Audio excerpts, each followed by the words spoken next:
pleased to report. And we just ask that you talk loud enough for this mic to pick up your voice. For the whole. Forgot it. It's like.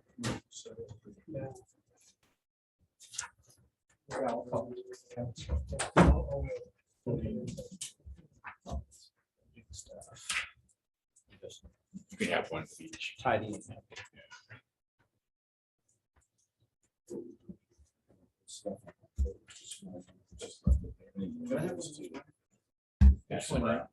Oh, yeah. This is a copy of the presentation. It's got a lot of information there. We look at a couple of days. Yeah, something to look at. Okay, let's call the meeting to order and we have quorum here and plus we have guests. Yeah, I'd like to introduce Paul Sorensen. You know him. And Brett Arvidsson's city project manager, engineer. He's done a lot of work at the Marina. And he's doing the dredging as well. And he's got a presentation for us. Not personal. Shovel. Give me a vote. So, but anyway. We'll just go through the rest of the next one. And then you know Kim Green over there. She was taking that.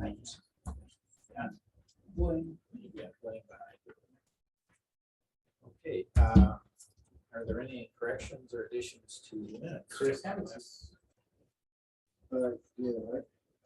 just like to, on the June 14th special meeting, what we did, I just didn't see it get written down anymore. I know we agreed on it, but we decided to increase the, well, decrease the small boat contract length to 6 months rather than 9 months. All right.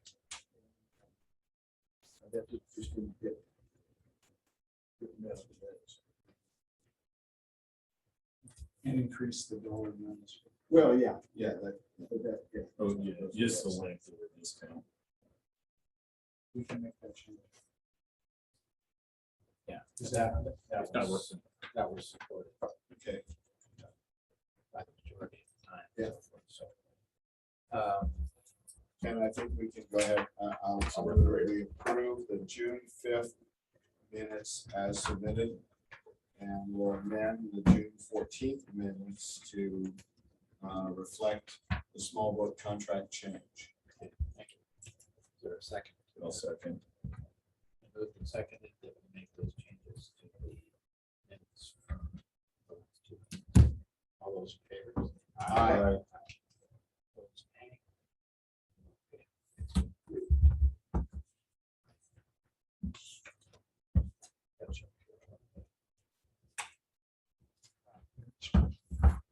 So,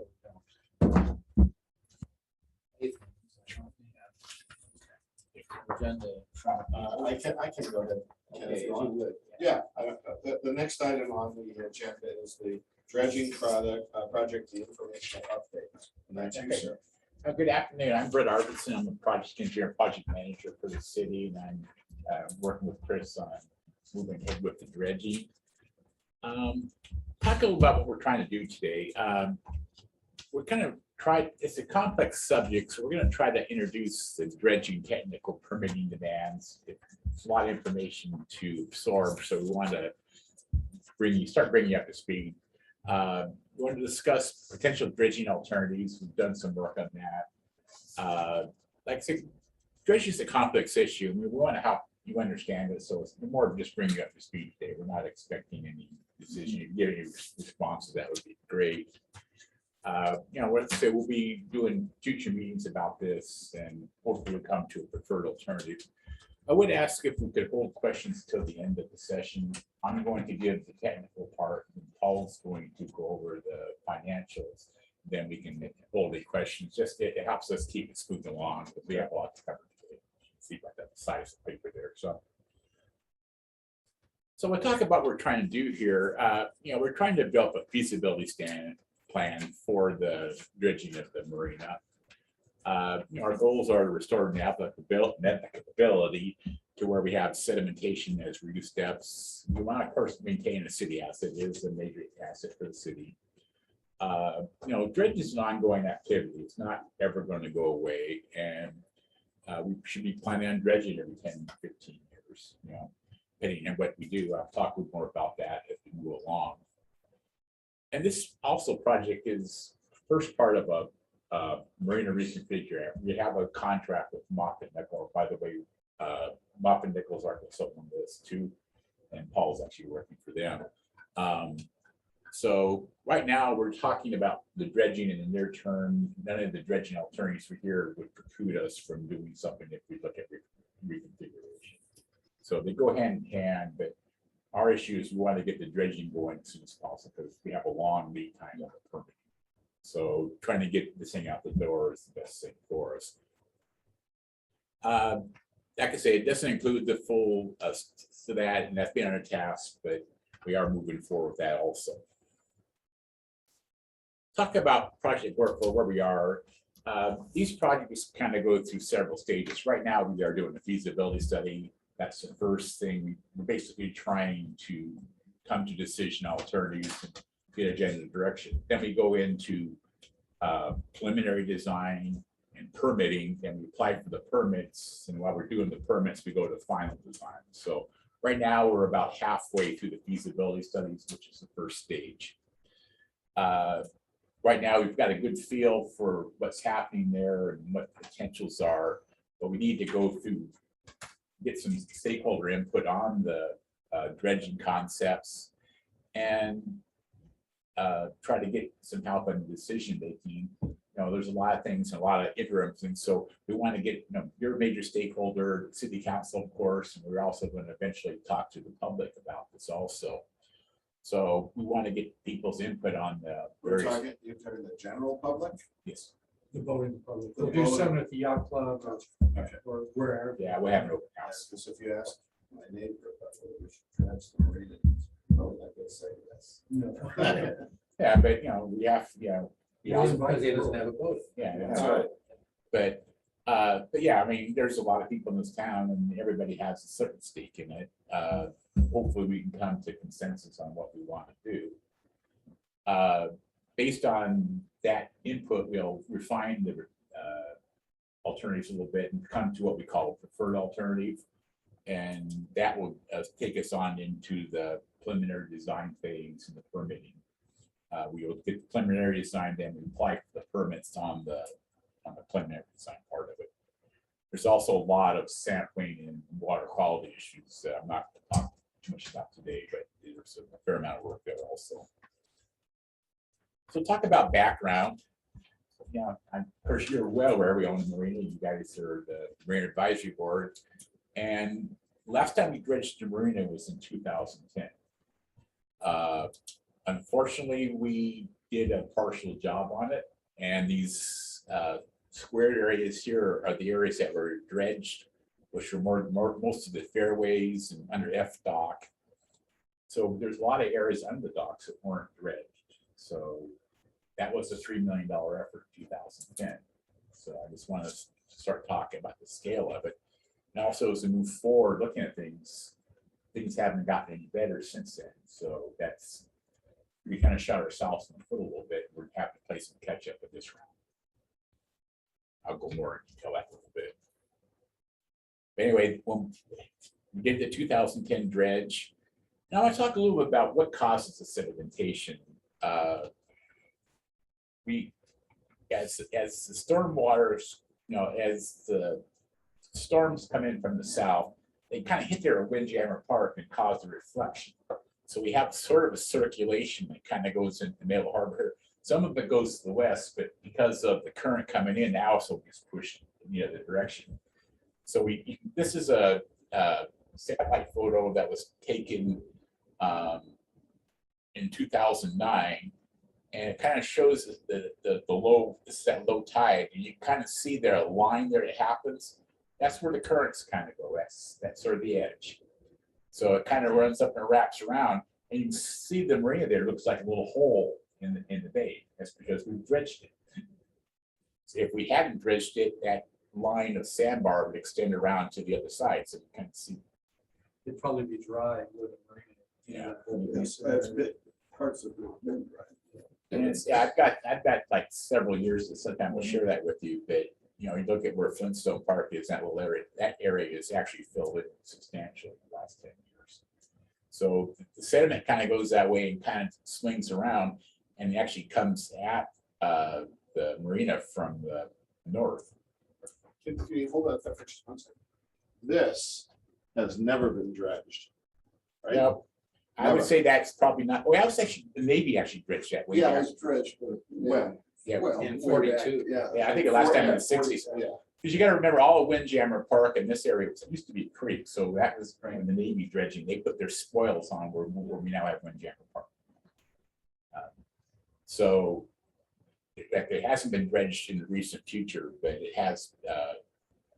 Possibly 60s. I think it was No, probably before that.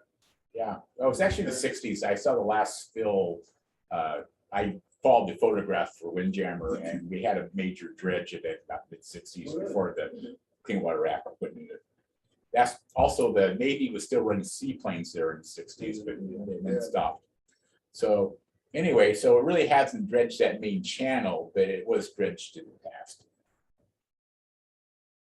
Now we're going to talk a little bit about bathymetry, and bathymetry is just basically how deep the water is. It also tells us what the bottom is, and this starts to establish the sedimentation rates and the science that we're trying to do here. So after the dredging that we did in 2010, we did what we call a post-dredge survey, and we did the survey, and this kind of gives us our depths at that time. So the areas in blue are about 10 to 15 feet deep. The areas in green are about 9, and the red ones run from about 7 and shallower. So you see a lot of blue up there, some green. So you know, What depth of tide? That's the bottom. this is at low tide. So all these numbers we're talking about are How low is it? Zero. Zero. time. Yeah. So all our dredging is based on low tide. So, but anyway, you can kind of see what happened there. And this is pretty dramatic. This is where we did a survey in last spring, and you see a lot of that blue is gone away. And we're now getting a lot shallower. And the areas under B, A, B, and C, and D dock, they're getting really shallow. They're in the 6 to 7, 8 foot range. And it's hard to tell because we have the cupboards on those things. So the color underneath is kind of hard to tell from here, but it's pretty much like a dock. So what happens is we didn't dredge underneath those docks in 2010, and we're starting to see that result right now. We'll So- see that result as we dredge. Yeah. And now we started to take these numbers and project it forward, and this is what we're looking like in 2033 if we don't survey. And I'll come back to this slide in a lot more detail. I just want to show you that we're starting to project forward. And the basic message here is if we don't do anything, we're going to lose a lot of the functionality of our marina. Now I'm going to talk about sedimentation rate. I kind of introduced the concept here. And what we do is we went back to 2011 and measured the differences between 2011 and 2023. Typically, we were running between, these are in feet, so yeah, 0.04 feet, which is about a half an inch, to about 0.25 feet. Up in that one corner is like 0.5 feet. So we're running from a half an inch to 2 inches of sedimentation per year. In a 12-year period, we've lost about from 1 to 3 feet of depth, depending on where you are. So that green area is about 2.5 to 2.5 feet of fill. Those red areas up there are 5 feet, 4.5 to 5 feet. So we started off, didn't dredge it. It's just been slowly filling in. Again, you can't see underneath the other docks, but they are, in that 2-foot range. Those of us that have boats understand that. Yeah, no. I know you guys are a little further along, but I'm also gonna have, present this to Sure, people that are sure, non-voters. sure. And so what we did was took that model I just showed you, we kind of smoothed it out a little bit, so it's a little easier to work with. The other thing we have to take into account is when we dig a hole out there, and dredging is digging a hole, nature wants to fill it in. And it fills it in faster when you've got a little spot, it wants to fill that in first than everything else. So we would see, if we dredge there, we would see it also expect some accelerated sedimentation rates. So that this is taken into our model as we start to evaluate things. Just a question. Chris, do you know if that red area, back one slide, that red area, that tear-shaped area, is that underneath the ramp or is it underneath the first development? It's a combination of both. The gangway, where Joshua is there, Yeah. and part of that, and then back under the gangway and towards the Oh, okay. office. So it's a Thank you. combination of both. I was just trying to get. Yeah, okay. And so again, we come back and took that model and we projected, it's a slide I showed you earlier, and projected our depths. That's what we're looking at. So again, we have a good feel for where we're going with the sedimentation. Now, what we did is project the bathymetry and what we call the operational depths. I'll go into this here in a second. So what we consider the operational depth, how we find that is how deep we want the water to be there. So basically, each one of these docks, we want a certain depth to serve the boats. So C dock serves a lot more bigger boats, so we need at least 10 feet over there. A and B at 7 feet. D and E don't handle those bigger boats, but we want them to be 8.5, and F dock we want 10 feet. So looking at that, we want 8.5 feet under B dock. We're running about 7 feet there now. So we're actually underneath where we want to be as we speak. So we've taken this, and this is kind of establishes where we want to be with the depths in when we're done. And also looking at what the depths we want to be in 10 years. We have legal requirements because of our lease and stuff like that. We can only go so deep in certain areas. So 12 foot is the best we're ever going to get. Is that DNR? And we have to stay within our previous dredge amounts. Yeah. Otherwise, the permitting becomes Yeah, I'll talk more about that. extremely lengthy. In terms of total material? Total material or? Yeah. Yeah. Both depth and area, we cannot go outside. So if last time we only dredged to 10 feet, that's what we're limited to this time. But you just said area as well? We have a leased area. Okay, gotcha. You know, we might scrape on the sides a little bit, but we just can't go off and all of a sudden go all that. So, and that's part of the lease, and I'll talk more about the importance of that in a few minutes. We talk about permitting. So anyway, we look at the projected bathymetry again. It's just getting worse and worse and worse. Where we need 7 feet, we get down to about 5 feet there now. So underneath 10 feet, it's going to be 6 to 8. So this is showing the infill model. It basically comes from the north and kind of comes down to the south. That's what we're seeing. No, again, these things are based on the 0 foot tide, so Yeah. at a -3, which we see in the middle of the day in the summer. The numbers we're using for that are the low tide. So that's the lowest, like what we saw in July. So it's not a 0 tide. It's not a 0 tide. Yeah, it's a These yeah. are like, That's So the low, We had Low, minus right? 4. Yeah.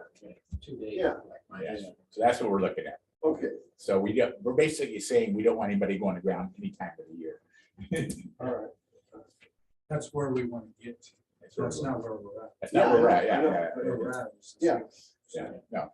And we had, I've been working at FDOT here, and we had the FDOT go around this a year ago. It might have gone around last year too. I don't see it. I was out there looking Oh, at yeah, it. this picture said-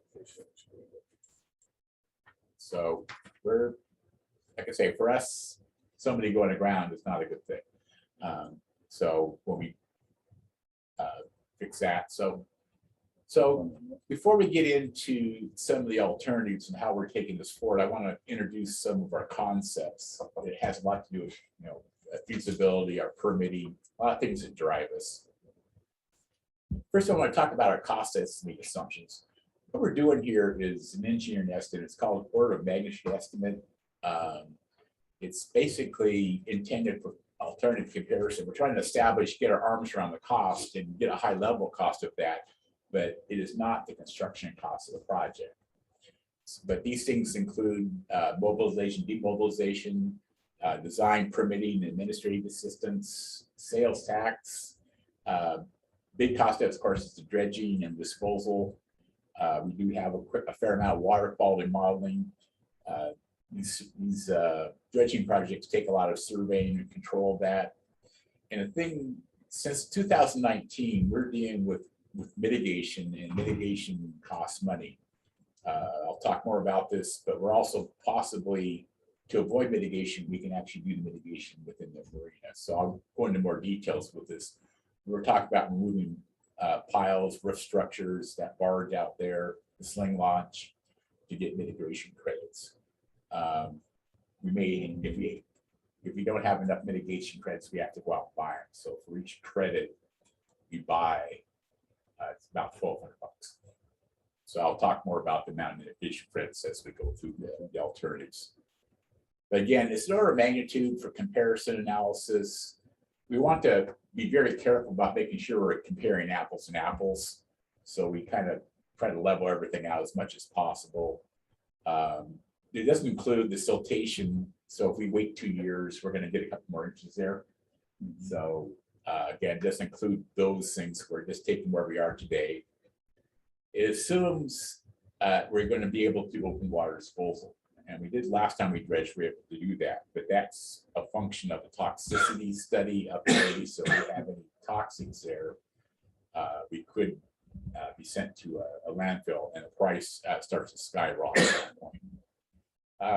We're assuming we're going to be moving a fair amount of creosote timber pile and demolition debris. We're probably going to dispose of a local landfill, and so the city, we get a wholesale price of that. We're assuming that we can remove those 5 barges or those pieces of barge there for mitigation. That is a requirement of the permit of our lease, but that's something we'll have to negotiate. But these are all cost assumptions. And these are, again, high level estimates. As we work through it and go through the design, we're going to start refining these things and hopefully refine the cost. But we want to get a good high level cost so we can start making decisions on it. Hopefully we can drive the costs down, but it doesn't always happen that way.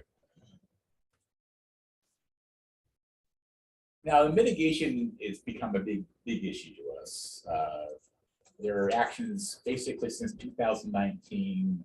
NIMS has introduced mitigation credits. So they're basically making us offset negative environmental impacts like habitat destruction, turbidity, those type of things. That's due to the fish issues we have, fish and brook issues. Now, mitigation is applied in a bunch of different ways. Our cost for mitigation is basically on per square foot. So we're going to be working 600,000 to 800,000 square feet area. So our mitigation credits. So they have this complicated spreadsheet we have to look at. I'm not going to bring it today, but as we go through the alternatives, we're talking be placed from 600 to 800 credits. So that's convert us from $600,000 to up closer to 900,000.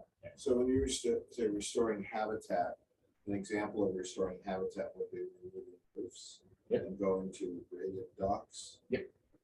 Those are roofs are a big hit for the mitigation credit part.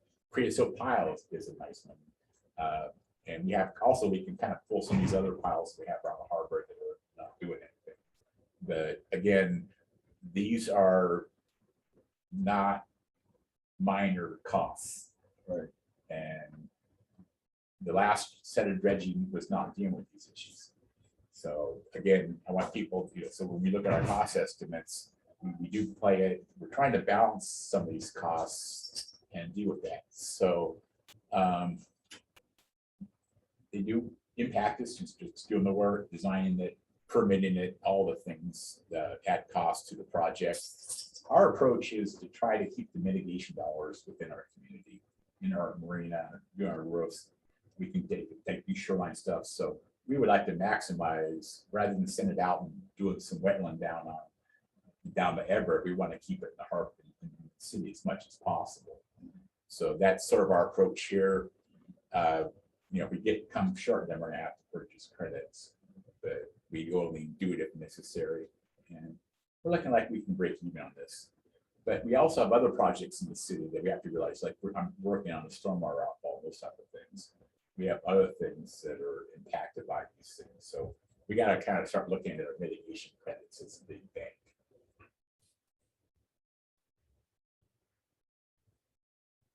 Now, the permitting is a big pain. I'm being polite about that. But we're subject to numerous permits, big ones, the Corps of Engineers permit, which requires fish and wildlife consultation, and that's where the nets and the mitigation credits hit us. We have state permits from DNR. They both, the fish and wildlife, are lease requirements, and they also do wetland stuff and that type of thing. Also, we have a ton of local permits like SEPA, shoreline, building, fire, and others. So these jobs are permit intensive. And right now we're estimating it's going to take a minimum 2 years to get through it all. That's if we get through pretty plainly. The other issue we're dealing with these days is because since 2019, they changed the rules. It's really a dynamic environment there with regulatory agencies because they're still working things out. So there's a certain amount of risk. They may change their mind or something, or maybe make the requirements harder. It's another reason we want to get this thing kind of kicked off and get into the regulatory world before they have a chance to fix heads with something else. We are working under what we call a maintenance permit, which allows the city to perform individual maintenance dredging for 10 years. So, of course, we don't want to do, we could do dredging every year, but that's not cost effective. So we would like to do a large dredging and maybe come back at the end of 10 years and do another dredging so we can avoid the permitting issues in the future. Again, that's a concept we're looking at. Again, we're going to keep mitigation within the city and avoid purchasing whenever we can. Just to clarify, are you saying that the permits are good for 10 years? Maintenance permit. Oh. But remember, this is a maintenance permit. It's for an existing facility. If say we wanted to enlarge the marina or deepen it or add it like a breakwater, we get into a whole different, the mitigation for a new facility is a lot more stringent. So we want to stay within the maintenance issues, and because if we got involved with, we were looking seriously at breakwater, that's going to be a lot heavier, more heavy duty maintenance, mitigation. They're not going to treat it as maintenance. They're going to treat it as a new structure. But that situation must have changed since the last dredging. Oh yeah, this started in 2019. Yeah. So again, always keep that in mind. If maintenance dredging's there and we want to expand or something like that, like we were talking about going deeper, then we're into different mitigation. So now we get down to our actual dredge alternatives. We have created 4 alternatives. We kind of tried to cover a range from the perfect world, what we'd love to do, versus, okay, we start to come back and what can we do and what's more cost effective for us. So our first alternative is starting at high level, just dredge it down to our depths that we want to be at. Like say all that's going to be 12, which is our permitted depth. And that, that is the best we could ever do in terms of dredging.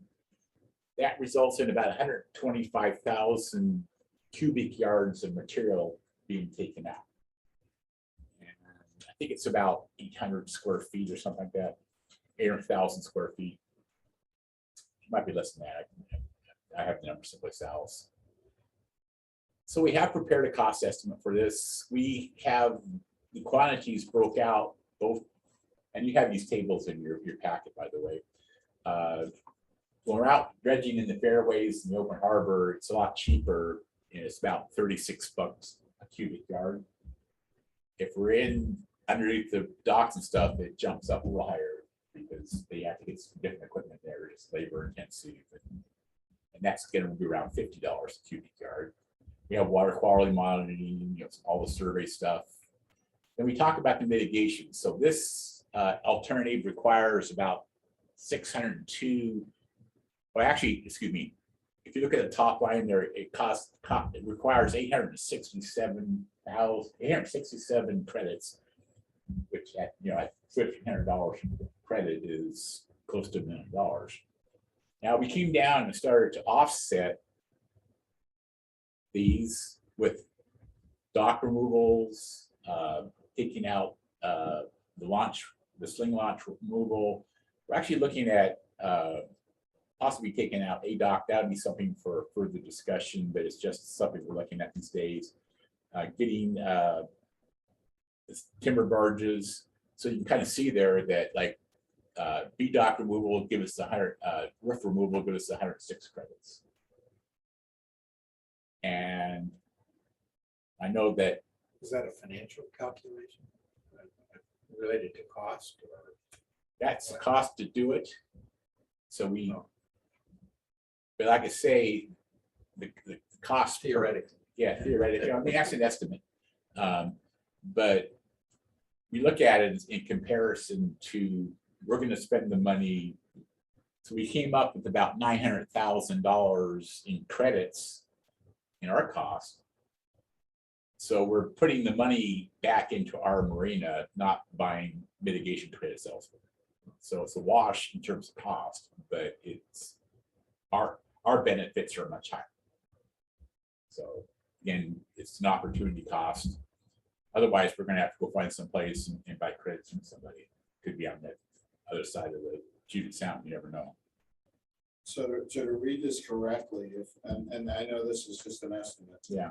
We're talking $11 million Yep. to do this.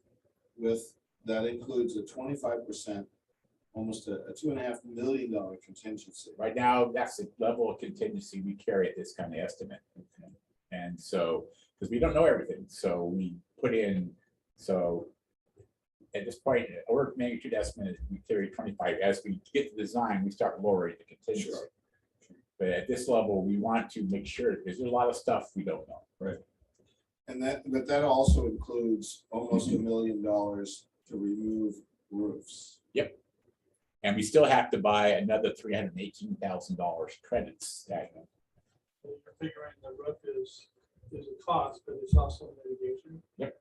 Yeah, I got that. Yeah. So it's a mitigation for us. So we have that cost, but either we take the roof off and the roofs are in bad condition.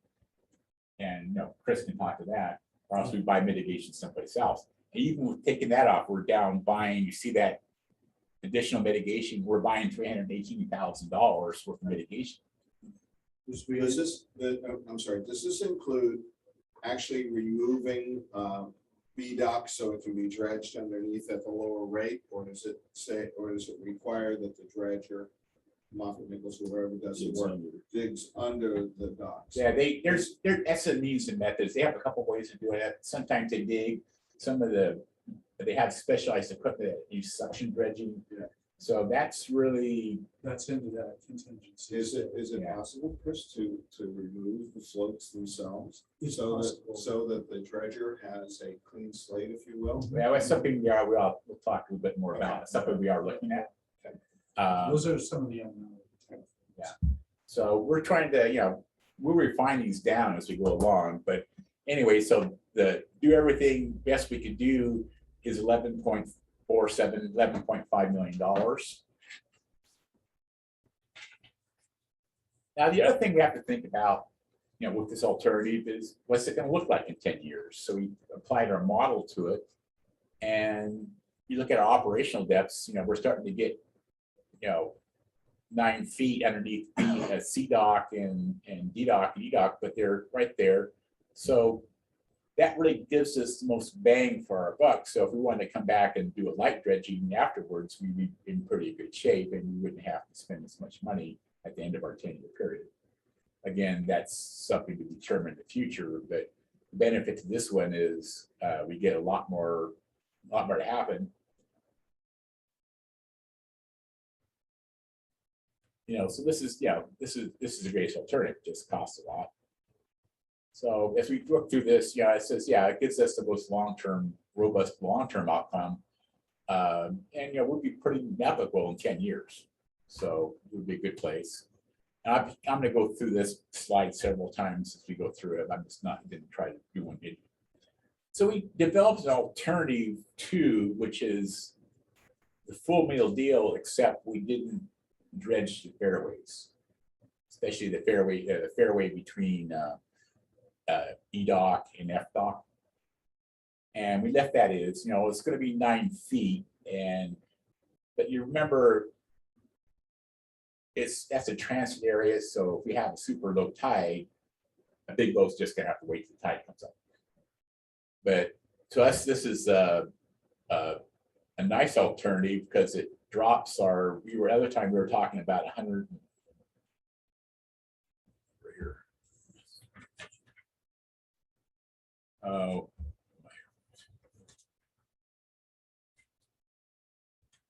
125. 125. Thank you.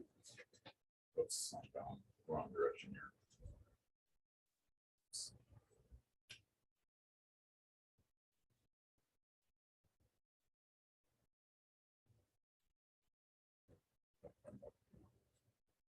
A big figure.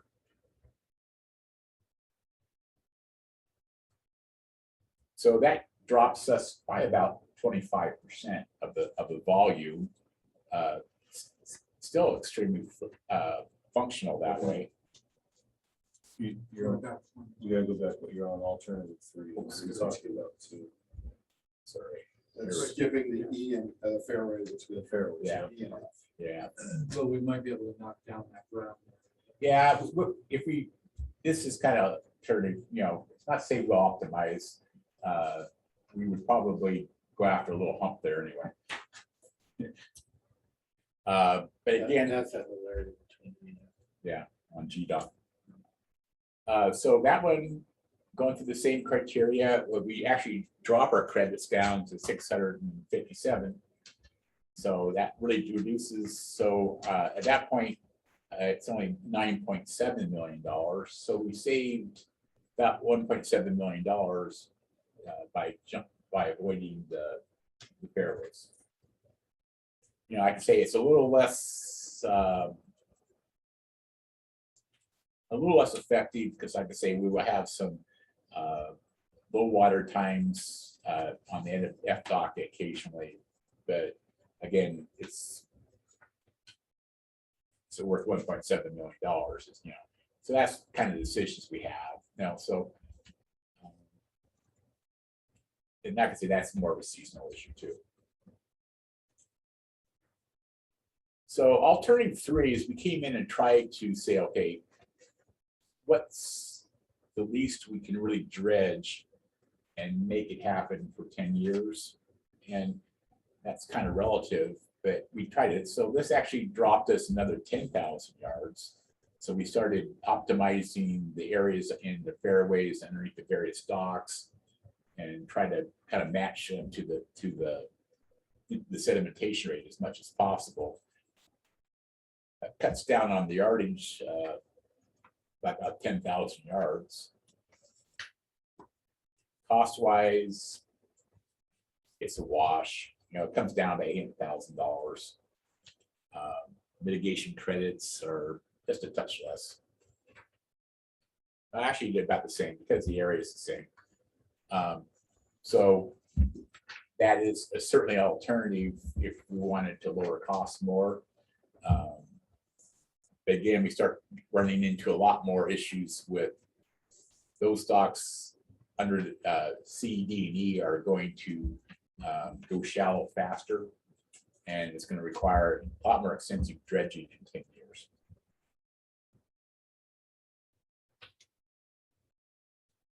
basically E and D dock where, they're gonna get tight again real quick. Now, we did one other alternative, which is we looked at, it's basic alternative 3, but we just omitted A dock. A dock is a small bulk dock. It's not real profitable in terms of its use. Just, so we asked our question, what if we just take it out, take the credits for it? What are we actually saving on it? And there's also a sort of corollary to that. We could possibly just not dredge it. Again, that really didn't save us very much because the credit offset for fixing the dock versus the cost of removing it was a wash.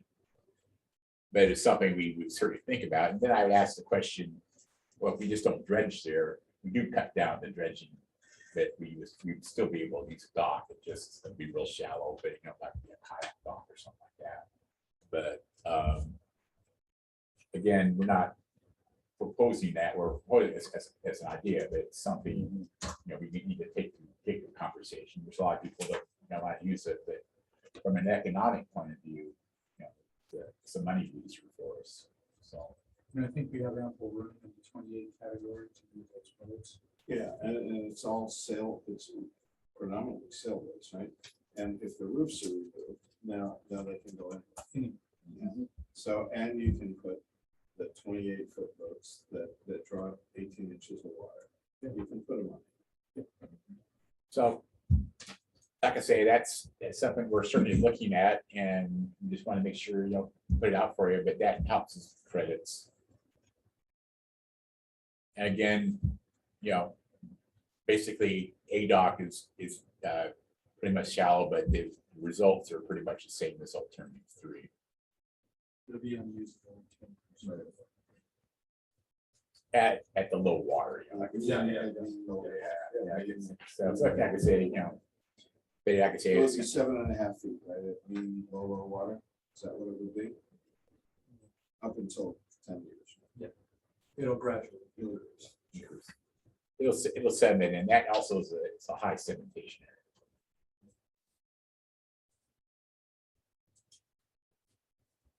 So as we kind of look through this dredging, while we're not doing the major redevelopment, we saw some interesting ideas that would help us with the dredging.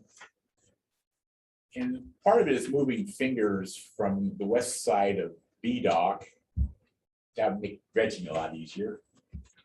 And I know that we have an interest in more larger boats, so having a side tie on what that is. Side tie in there. Having a more improved side tie would be attractive to us. So we're looking at possibly moving the west side of would that be the west side and east side of D dock, and West side of B and east side of B. So we're talking about the area in red. yeah, area in red. Okay. So that that would help with some mitigation credits too. So it's not in these cost estimates, but it's something as we move forward with that, it would be something to certainly consider. Could we look at, I mean, I said this before, but with angle slips in there where people have to back out or back in, either one, that would even put more boats in there rather than true side. We would need fingers. Yeah, you would need And fingers. then that's a permitting issue because we need longer fingers. Yes, sure. Yes. So that's yeah. But what about the difference in revenue between those? Paul's gonna talk about that. Because realistically, and then how long is this? 700 feet or so? D dock is about 500 feet. B dock is about 400. Okay, I thought it was So- longer out there. So finger length, I'm just curious how that works, right? And I'm gonna do simple numbers, just like say you have a 20-foot dock. You remove all these fingers that are 20 feet, and you put half of them back at 40 feet. That's the same number of square footage. Does it work like that or? You have to take in vacancy in those areas as well. Yeah, you see what I'm saying? Yeah, Like, it's the same, it's covering the same amount of water. Yeah, so but it's fish aren't as happy. consider taking stuff out is easy, putting stuff back in is Yeah. not. What if you put the same stuff back? You just Just kind in of a different configuration. Yeah. I think that at that point, we're starting to get too, beyond what we're trying to do here. I think as we Yeah, no, it refine, was just. I think in the future, as we refine, we should be, we're putting this out there, we have some ideas. If we have some interest in the ideas, then we can take them through. But like I say, I it's, was just curious yeah. about the permitting as far as how that. now the permitting is, if you're fixing stuff, they're pretty good. If you're mitigating stuff, they're pretty good. When you start changing stuff, they start to. Of course. So again, this we could actually call mitigation and take credits on it. And so it'd be an easy sell to them. When they start doing all this stuff, it becomes less than Right. Okay. Would it be mitigation because the roofs are coming off? what's coming off, plus we're Taking taking the thing. fingers are. Moving some Yeah, trees. fingers are. Yeah. So to kind of summarize what we have here is we do have a marina that needs some dredging, and I think we've pretty much established that pretty well, just from the existing depths we know, and it's not going to get any better. They have looked at fall alternatives to kind of give us a range of what we can do. They run, and these total cost numbers are different in the tables, something in the last analysis. So the total cost run about 1.4 million or 1.5 million down to about 8.8 million. Now, alternative one, without dredging, alternative one in 10 years, we'd be 100% operable. We wouldn't lose any space. Alternative two, we could potentially lose some space if we don't dredge. And then it gets just worse and worse with each alternative. So that's, that again, that assumes we don't dredge.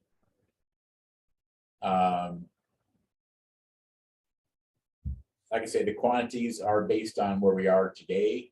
And if we're out 2-3 years, it'll probably be a little bit more. If you look at it, we're dredging on the average about from 1 to 3 feet, generally on the average of 2 feet in this.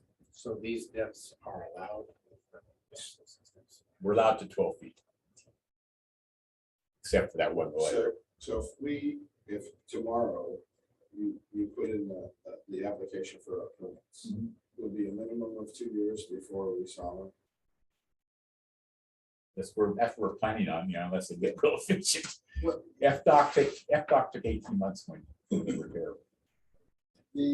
Boy, that's much faster than the permit last time around. The last time it It was was about 5 It's years. almost at uh, least 5 that was- Like I said, we're saying a minimum. Yeah.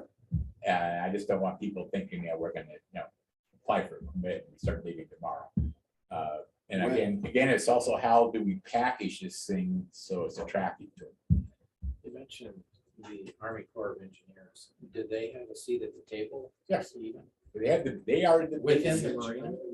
Within the existing boundaries? Anything is considered in water permit, so anything below low tide, the federal jurisdiction is, so that the Clean Water Act gives them the jurisdiction to do it. They've been doing that since 1969.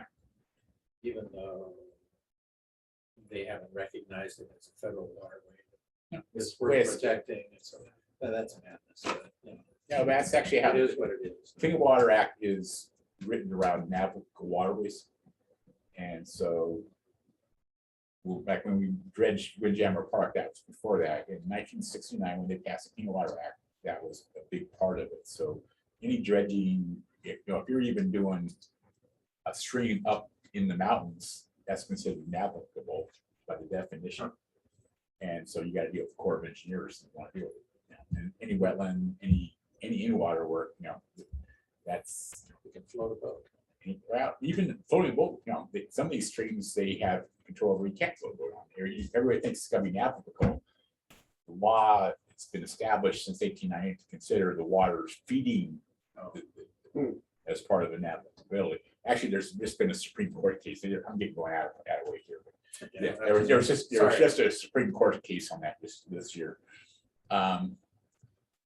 So, Paul's here to help a little bit, just talk about our dredge alternatives, and before I hand it over to him, this is, in round numbers, $9 to $11 million project.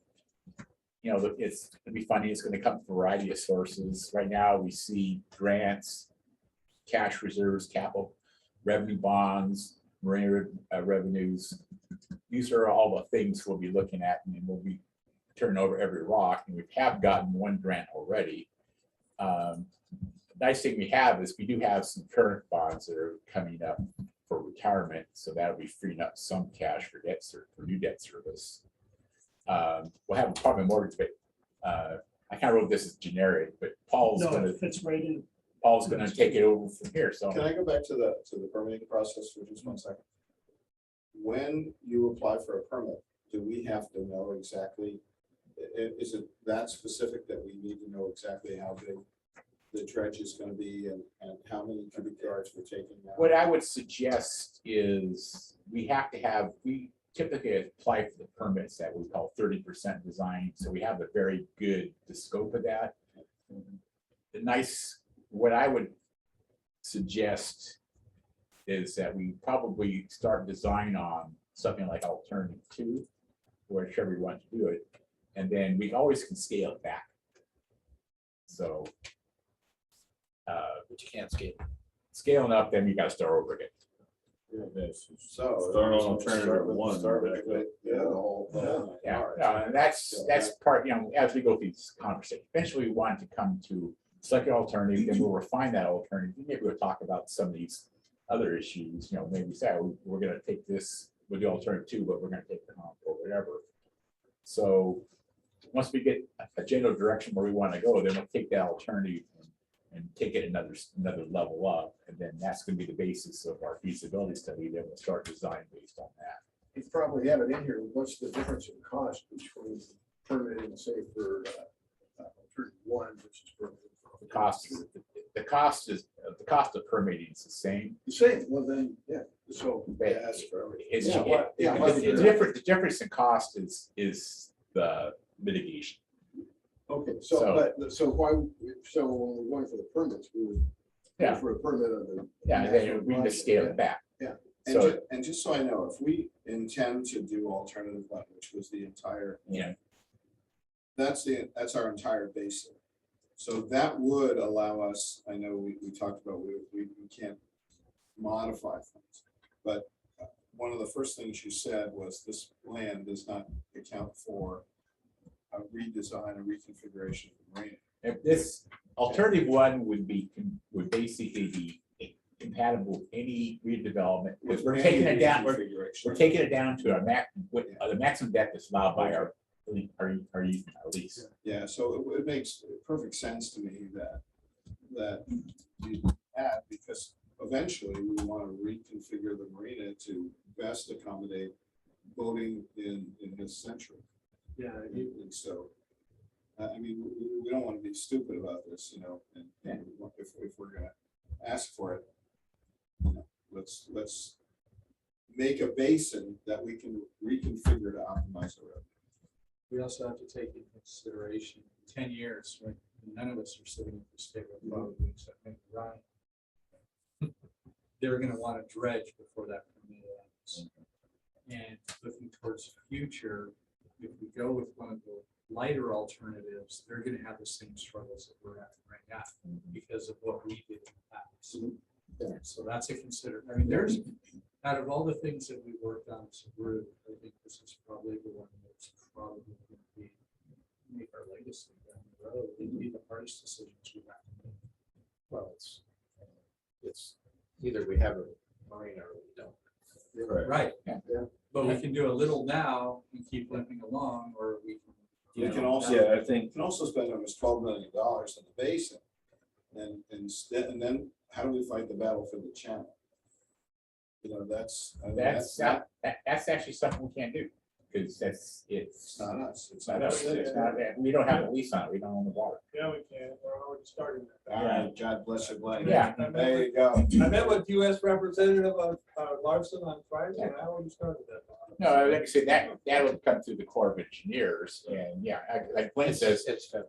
it's a federal. issue. It's a We federal. understand that, Focus on our space. but we spent $11 Yeah, but we million have, for a pond. yeah. You know, well, one of them is you're essentially saying, hey, we're gonna maintain what we have. you know, like when you go with the different alternatives, or if you go with the alternative one, hey, we're going to clear this out, and then we can figure out how to Yeah, readjust our It's marina the base for- is a yeah, blank- for- blank slate yeah. at that point. so we have the opportunity to make much better marina. But again. You do have It to. makes There's a cost there. Yeah, and again, it's a financial decision and, you know. It And makes mitigation more expensive too. yeah, like I say, it's, you know, the mitigation is built into the cost, but again, then your debt service is gonna be higher, and it's gonna come up a lot of cash, and then your rates are higher, so it's an economic trade-off, and I think this actually is perfect time. Yeah. Hey, Brett, do you have a screen copy of the PowerPoint? Thank you.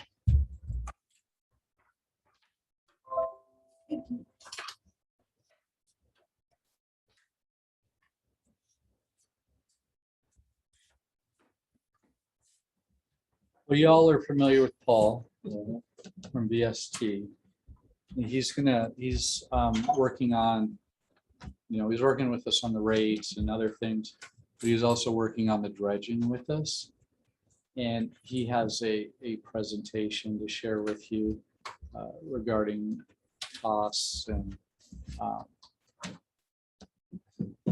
Is that this? Yes. So- More copies of that? Or is that it? Oh.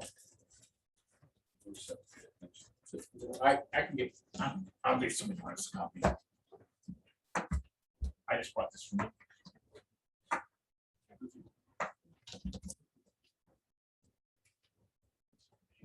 Start on Paul. Well, it does all come down to the dollars. So it really fits into our discussion about rates and alternative rate structures. And I've got some preliminary draft numbers here. that's the right one, right? Yeah, that's great. Thanks, Chris. So the question I was asked to look at is, can the net revenue with the new rates cover the expected debt service for the current dredging project? You can see there's kind of a difference in costs. We were given guidance that look at a dredging cost of around 9 million. If it goes up to that 11 and a half million, then it'll have to be adjusted. But so far, there's a county grant for $1 million. Indirect cost rate in action. Waiting for that now. We should have a contract probably within about a month. Beautiful. So we're starting to- but they give us preliminary approval. The contracts from. The county, Either we're making rural it or county else. economic development. Oh, so it's coming from. Yeah. County has some money that comes in for its revenue source. It has to go to economic development. We applied and we got it in the first year. So yeah, that's great. Took 2 years for the vote. So the debt requirement in 2023 dollars would then be at $9 million, $8 million. And inflating it to 2026 at 5%, 9.3 million. So if you're looking at that, that option one, then we just have to Add a couple. got a couple million on top of that. So we developed a pro forma and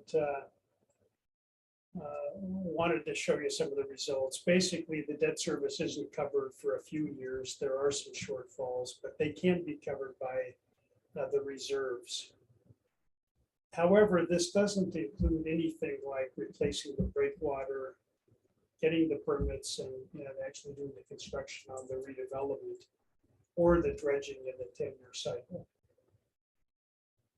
Yeah, the breakwater is not a good shape. Yeah. So it's all going to depend on timing on that. And what we've seen in other projects is there's a cumulative look at dredge service, debt service. If you have a 20-year bond, if 10 years later you do another one and they just stack up, and that's kind of what we've seen in other areas. That's real quick. Sure.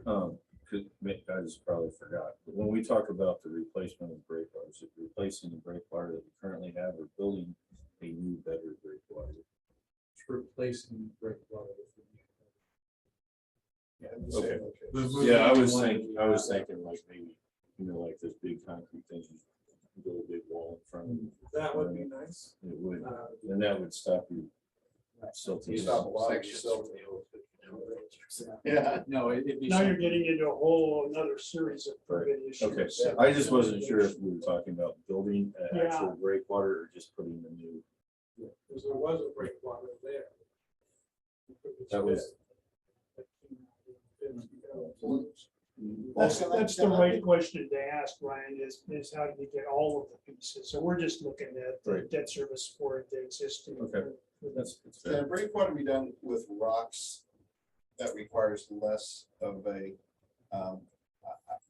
the reason I ask is that I have a friend in Canada who said that you'll see more and more Canadian breakwaters built out of big rocks because they had less environmental restrictions on them by the Canadian forces or whoever did that.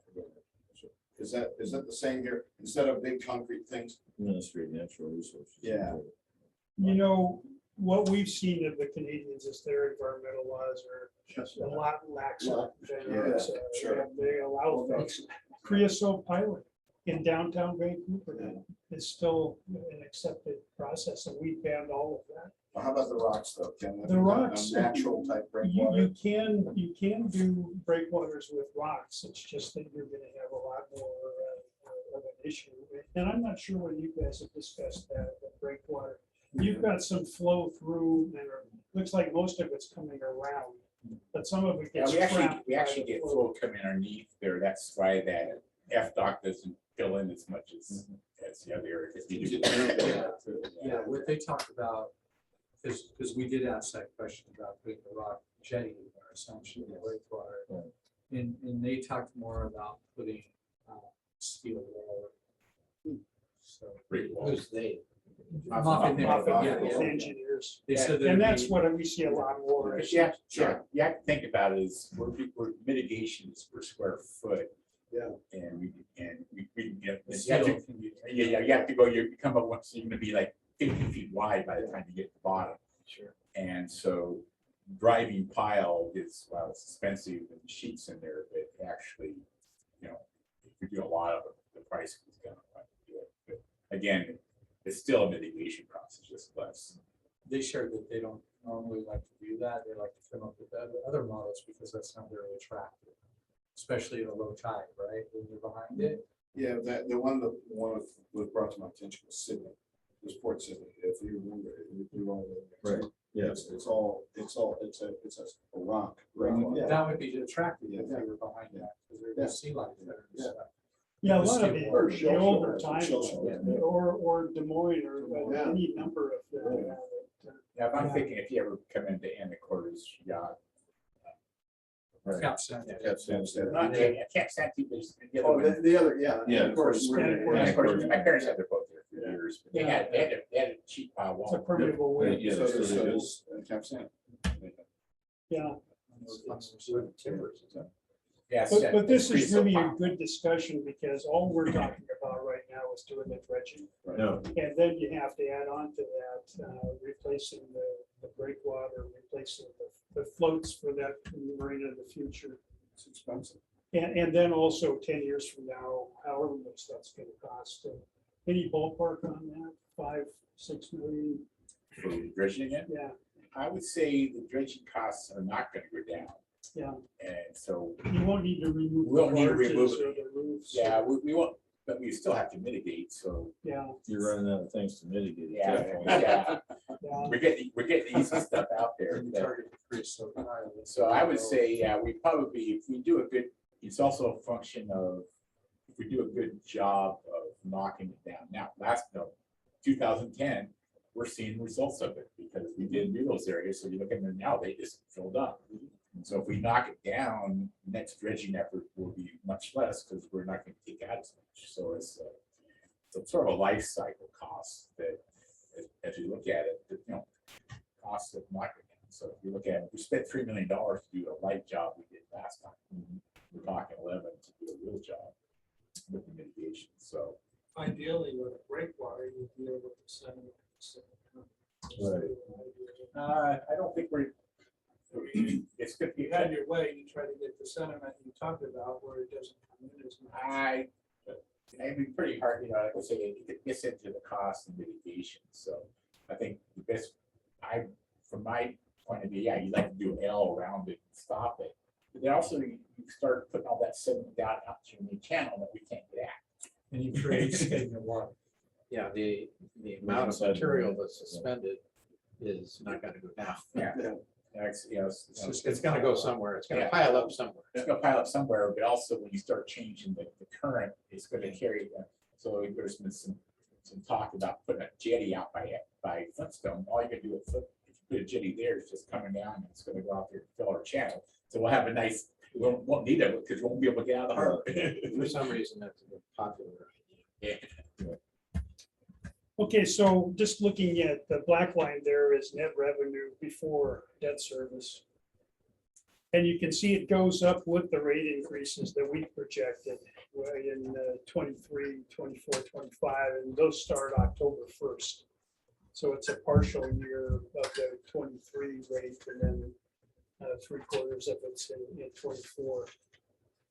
And where it dips down in 26 is removing those covered because of the differential in the covered versus the open rates. But then it goes up. And so you can see the existing bond that's there is around 360,000, and that ends in 2025. So just for this exercise, we assume that you'd be able to do this in 26 and maybe get the bond and start to work as soon as in an ideal world. Or retire the bond, issue a bond, that's it. Yeah. So during those two years, 24 and 25, you're piling up some good net revenues for the reserves. And that helps defray some of the loss that you can see there in 27, 8, 9, and 30, where net revenues aren't able to cover the debt service. Now you have some reserves available as well, so you might handle it that way, but either way. And then you can see as you get out to 2035, you start getting an increase in the net revenues. But again, this is just for the using our rates and looking at just this current dredging exercise. And if we added on to it, made it the 11 million or 11.5 million, then we'd be looking at probably 12 million. Maybe it's another 25% higher than what we're looking at in these numbers. You're not talking about breakwater. None of No. that stuff. That's not- This is just. It's taking all- Yeah. So this gets me down to the rates. And really the question is, you've got to have rates that are sufficient to get you past this exercise and then into the others. We have to do something for groups. Yeah, but we know that we're not just raising the rates, even if we double the rates, it's not gonna be enough to cover the service for the dredging. It just isn't gonna be there. So, Well, I'm thinking down the road. Let me show you this example in Des Moines. We work with Moffett Nickel there as well. In a similar situation, there they have a rubble mound breakwater, and they have the longer slips are out towards the north side, so they're closer to the entrance, and then they get to a real high percentage. It was about 2/3 of their slips under 30 feet. They looked at redeveloping in 3 phases. They decided to get rid of covered borage and go all open. And the reason it was driven by costs. At that time, an average 40-foot slip that was open was around $80,000 all in, just for the slip with everything else that's needed for it. And covered was around 200,000. So it's about 2.5 times as much. You can never get that differential in rates between covered and open. And there's a lot of environmental issues with it as well in terms of getting the permits. Des Moines was looking at an initial increase in rates to the average, not the median of their competitors. And then as these new slips were built, they were going to go to the 90th percentile. So they get very close to show bay rates. And that's what was needed in order for them to handle this kind of debt service. But the difference is they're very close location to. Well, Shell Shoal too. yeah, I agree with you on that, but Market. I would stand back and I'd say the median may be too soft right now. Maybe you should go average now. And you haven't had an increase for 5 years, and you're having a tough time paying for this dredging cycle alone. But that's why I thought using the median would be a slam dunk, really. But this is what Des Moines was looking at in debt service. They had 2 bond issues, one 2012 issue that was over in 2023, and then the 2018 issue that got them, 750,000 combined, and then down to $500,000. And then phase 1 is rebuilding the big slips out at the north end. And then phase 2 and phase 3 compounded on it every 7 or so years, doing a new phase. So that they're up to the $2+ million in debt service. And with those rates going up to a 90th percentile and being able to draw upon that, they're confident they'll be able to get there. It's a similar kind of a situation that you have here, where it's a city GO bond that's backed then by the Marina. The big difference between us and Des Moines, obviously, as you well know, is it's a city marina. It's also the population and the people who keep their boats in that marina are significantly different than the people who keep their boats Right. in the other part of the we're about to implement a fairly large rate increase, and everyone I've talked to at the marina who's saying most people are saying they don't mind paying more if they're going to get more. If we tell people they're paying more just for the same, just to put money away for a bond for a dredge that may not take place for at least the next 4 or 5 years, and they may not even be here at that point. So it's a hard sell, to keep everybody, along the line and say, hey, we're all for this. We want the marina to be great. And it's a bitter pill to swallow. It really is. I mean, I talk to the people who keep the boats around me, and I've been preparing them that there's going to be a rate increase, and then hopefully we'll be able to do some of the things that Chris has been trying to do around the marina. If we're not going to do that, and we're going to raise the rates just so we have enough to cover the future bond, the debt on the bonds. It's going to be hard.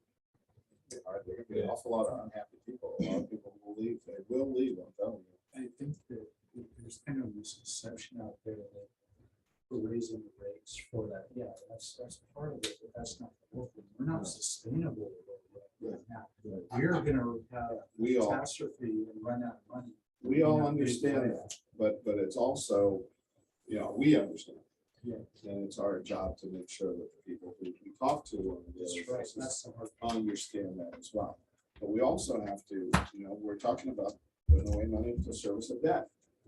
And you know what? I would be much more comfortable going out and saying, hey, we're going to raise our rates, 13% this year. And, because Chris has that extra 13% of revenue, he's going to be able to do this, and this. You're not going to be able to do that. Yeah, I think the conversation now is we're going to raise it 13%, and we're going to be able to keep the marina Open, And I know that's a hard pill because I have those conversations with people, and people are like, well, I may not be here, but you're here now. Yeah, it's hard. It's going to be a hard sell in this town. In this town, it's going to be an incredibly hard sell. And well, the leaving, like if somebody's opposed, leaving to find another slip somewhere is going to be difficult. But what I imagine, and I don't know this for certain, but when you look at some of the boats, the derelict boats that are essentially sitting in there, I think it's easier for the owners to just pay that slip fee every month rather than try to figure out how to get rid of it. And at some point, there's a tipping point where all of a sudden, well, now I'm paying a good bit more for my derelict boat. Let's figure out how to put it on the harder scrap bait. Which in my mind is not helpful. It's helpful, it opens up a slip, but I've got, well, our boat is in Connor right now, out of the water for a lot of paint and stuff, and some other work. Takes 45 minutes to drive there. Yeah. And, you know, that's kind of. And they do a little bit derelict boat removal too. They've got a warehouse full, I mean, a yard full. Yeah.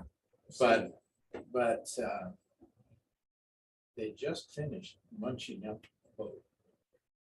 I don't know what they did exactly. I wasn't there when they were taking it apart, but they took out all the metal bits for salvage, and all the fiberglass stuff just got up into little pieces and all the way to the landfill or something. Because there's really not anything else you can do with current technology to make that stuff valuable. So my point is, the derelict boat thing is an issue, and we will continue to have people who just pay their. As soon as I get rid of one, there's another one. Yeah. It's No, ongoing. they don't even necessarily have to be derelict. There could be No, boats that they're just just sit down there They're that boats are that old just and sit that the owners don't use, Yeah, right? and we have some down there. Yeah. Well, boats are hard, Dinghies and hard to canvas hanging. Yeah, boats are extremely hard to sell. Bigger boats are extremely hard to sell because if I have a big boat and you want to buy it, where are you going to put it? Yeah, And that becomes the problem. So therefore you can't sell it. So especially. If the So do you have? That's, Anyway. that's it for me, really. It's a question, it's an existential question. If you can't raise the rates, you're not gonna be able to pay for it. The only other alternative I would say is you shrink the whole thing down and have 34 slips. So you don't have to dredge all of that. You just, it's still gonna be a lot of money. Yeah, in this slide, this forecasts multiple financing. For Des Moines, yeah, for Des Moines. yeah. They do one bond, then they have to go back and write another bond. Right. As you typically do as every phase, once they get ready to start construction. One of them, they're recently going out for the first one now, and it's a package with a bunch of other city projects. Oh, Yeah, so they're looking at it that way to try and figure out how they can cut the bond costs. sure. Yeah, because underwriting a bond is expensive. But basically, that's the bottom line from my perspective, is that even with our rates, you're barely covering the debt service for, and if you go the full bore, you won't be covering it. You know, say you said that, say $600,000 for $9 million of debt service. We're dropping off 350, but we're still gonna have to come up. Right. Yeah, that only I don't gets know, your it's- water depth. It Yeah, doesn't I get guess you water depth, but you know, the thing is, you go back to my slide, that's why I kept on bringing back that this is where we're gonna be in 10 years if we don't do anything. Because, you know, Well, I think we all know that if we don't do anything, we're just gonna have depression. That's where and mud out there. yeah, you'd be well, that's way what I out think there. that option two Well, you makes wouldn't sense want to. because it's a little bit cheaper than option one. That leaves the fairways that in 10 years, as you showed, the fairways between E and F starts filling in. And so you said dredging where things are open is cheaper. And so that's what you would do in 10 years. But like JJ and Byron's point is like when we go for our permitting, go for the whole shebang and then we can scale it back. That would be my information on it as a recommendation.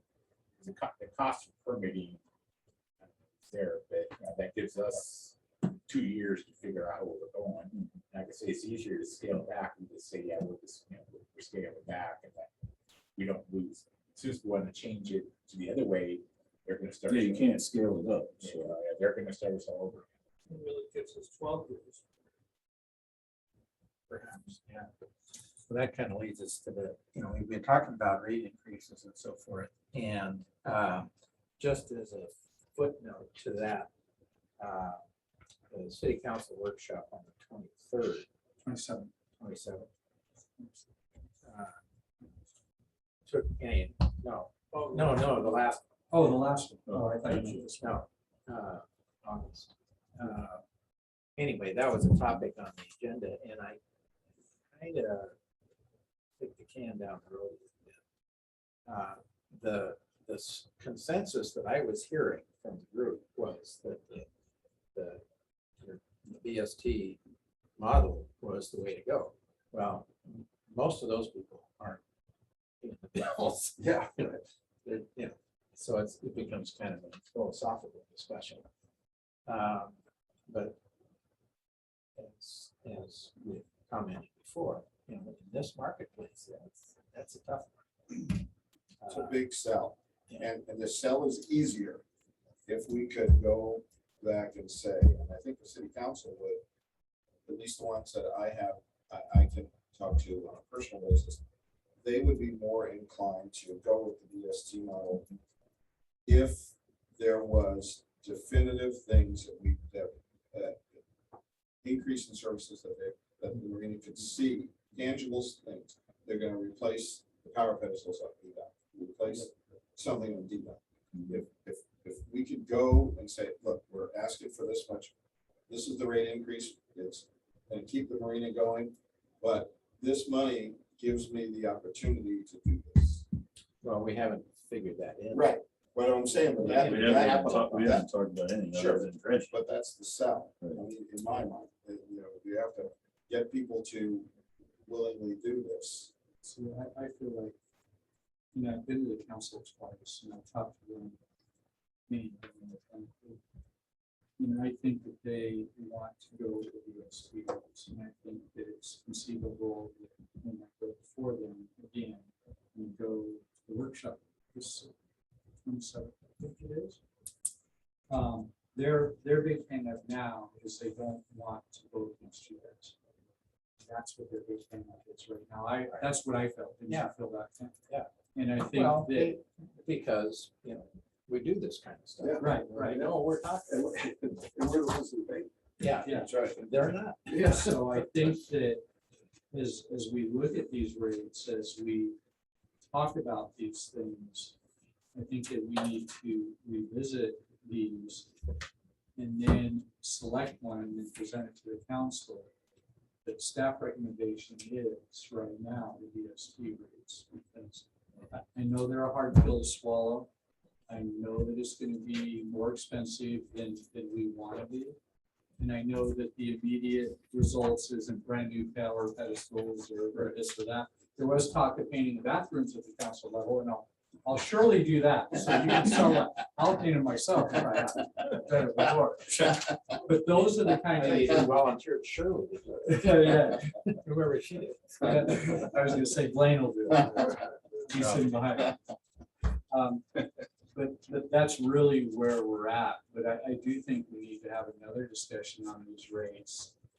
You know, and I've shared with you guys before, and I've shared it with the council. These are the kind of things, because one of the council members asked me, do you think people are going to leave? What do you think about that? And I said, that's the absolute one thing that keeps the harbor master up at night is thinking, how to, especially in an enterprise fund. Yeah, the restrooms, they don't. No, the rest of us. Oh, I thought you said the restrooms, because No, that no. was a point of contention as well. Yeah. I don't see us going any other way. And sure, maybe we can make a focus on smaller things like painting and stuff like that that are obvious and clear cut and those sorts of things. But I think that we have to really look at the future, and is you know, we're looking at plan 2 or even 1. You know, I feel like this group could be divided right now on those. How are we going to pay for that, and what's putting our best foot forward for the future? You know, we may have a little pain now. We know people left in 2010.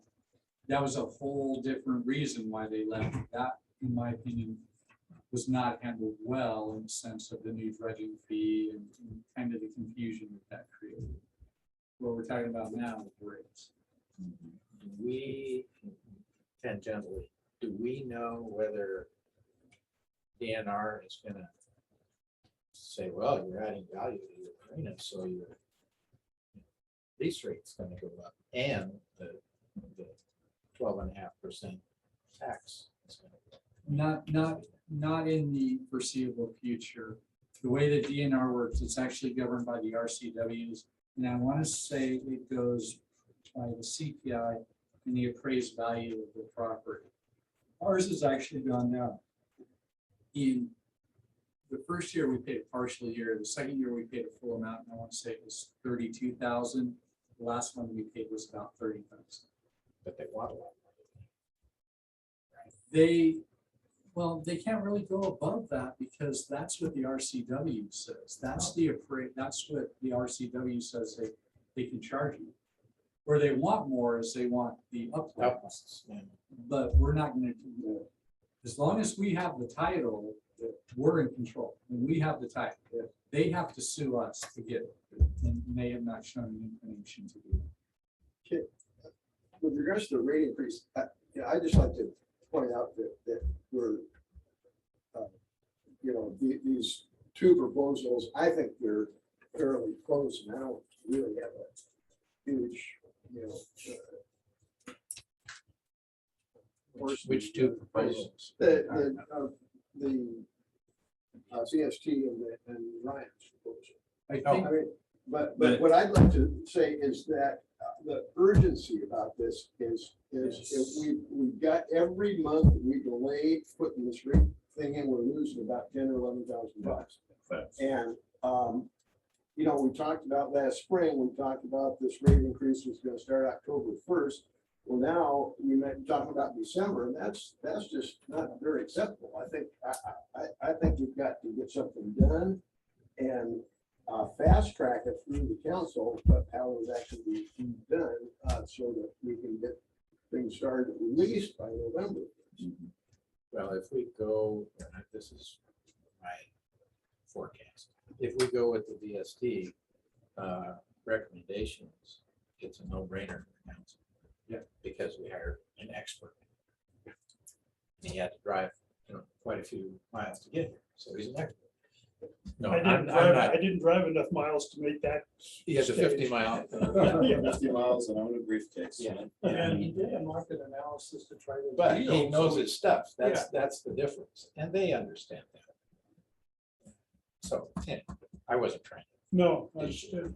I think that I appreciate you guys turning in plans and all the proposals, because that's what we asked for. And that's helpful.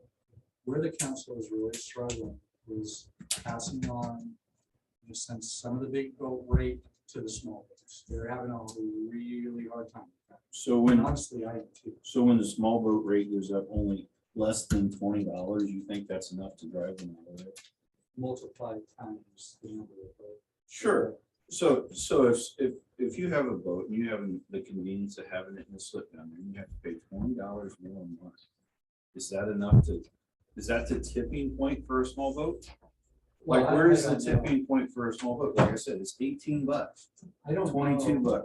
$32 for those small boats. That's not very much. I don't know that it's the dollar amount, it's the tipping point. Or is it just the fact that they have to pay a little bit? Thank you. It's the fact that some of the big boat trucks went to the small boats. Well, essentially.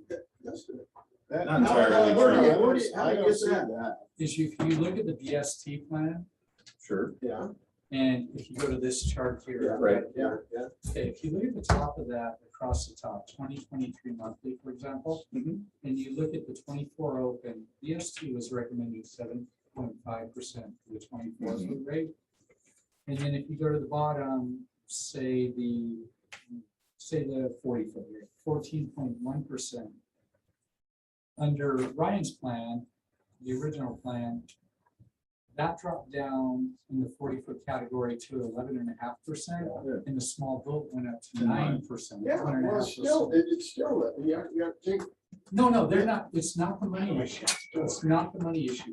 Is that a fair and equitable thing to do to the small boats? 9% for the small boats, 10% for the medium-sized boats, and you're 11%. still for the getting bigger more for the bigger boats, and which is the way it should be. I think in comparison, no. comparing BSTs to that, I could see where city council would say that, but when you talk to the average tenant, and be like, Yeah. well, why is my small boat rate going up? Well, yours went up 9, the middle-sized boats went up 10, and the big boats went up 12. I don't think the average tenant is gonna have access to this. I think the second part of this is that doesn't fully optimize revenue because we're putting more of the effect on the small boats. No, there's not more of the effect on the small boats. They're more of them. That There are more of them, yeah. percentage is changing, especially in categories where we offer the $55 special, as well as the 28-foot mortgage slips that are largely vacant throughout the year. So we're gonna reduce actually and not optimize the revenue versus optimizing the revenue. Not sure. what I understand. Yeah, I don't get that. So there's more vacancies. So you realize less revenue is what you're saying? Yes. Yeah, I understand that part, but realistically, we brought that on ourselves. Yeah. Realistically, Yeah. by offering the small boat contract. That's, That's quite a bit first, I mean, like. That's changing. Yeah. Yeah, You know, sure, that's sure, That's changing. but we brought that on ourselves. I think Ryan's proposal is really equitable, and I don't see any inequity that the council should be concerned about. But I don't see any additional burden on the small boats between. Well, it's a percentage and a half. But Well, the it's a half of- it's a small half boat of owner percent. isn't gonna see these numbers. The average small boat owner isn't gonna see this. Gonna see the rate's gone up 7%. That's true. My rate's 18 gone up. bucks, yeah. Yeah, right. Yeah, my rate, yeah.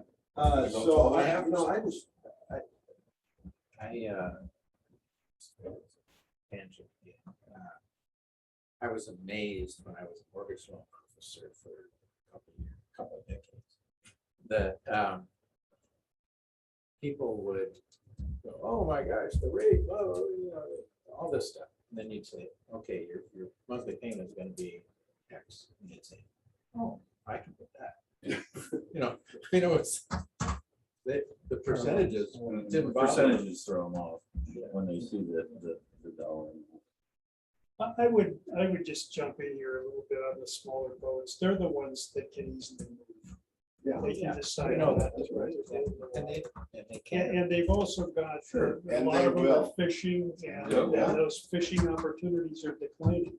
So those two things hit them at once, they can say, look, we're out of here. I thought fishing was supposed to be pretty good. Well, just But making but sure that's my question. Where is the tipping point? Is the price of a Wendy's meal enough to drive them away from their slip? I would think you're gonna have more impact on the small boats, just because they can do something. Sure they can. But that's what I'm asking. Where is the tipping point? Do you think? Any rate I don't increase know. on the small boat?